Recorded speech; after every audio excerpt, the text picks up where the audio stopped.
2 నిమిషాల్లో ఈ పచ్చడి అయిపోతుందండి. ఇంట్లో ఎన్ని కూరలున్నా కూడా పక్కన పెట్టేసి ఈ పచ్చడితో లొట్టలేసుకుంటూ తింటారు. అంత బావుంటుంది.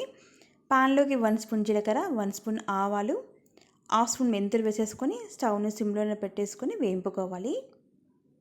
ఇవి వేగిన తర్వాత మిక్సీ జార్‌లోకి వేసేసుకొని 10, 15 వెల్లుల్లి రెబ్బలు పొట్టు తీసినవి వేసేసుకోవాలి.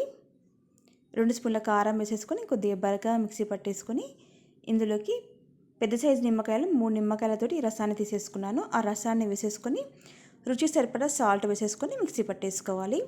ఇలా మిక్సీ పట్టేసుకున్న దాన్ని ఒక బౌల్లో వేసేసుకొని పోపు వేసేసి ఆ పోపుని ఇందులో కలిపేసుకుంటే అంతేనండి. ఎంతో టేస్టీ నిమ్మకాయ కారం రెడీ 2 నిమిషాల్లో అయిపోతుంది. ఈ పచ్చడిని వేడివేడి అన్నంలో నెయ్యి వేసుకొని తింటే ఆహా అనాల్సిందే, అంత బాగుంటుంది. కంపల్సరీ ట్రై చేయండి. వీడియో నచ్చితే లైక్ చేయండి, షేర్ చేయండి. Thanks for watching.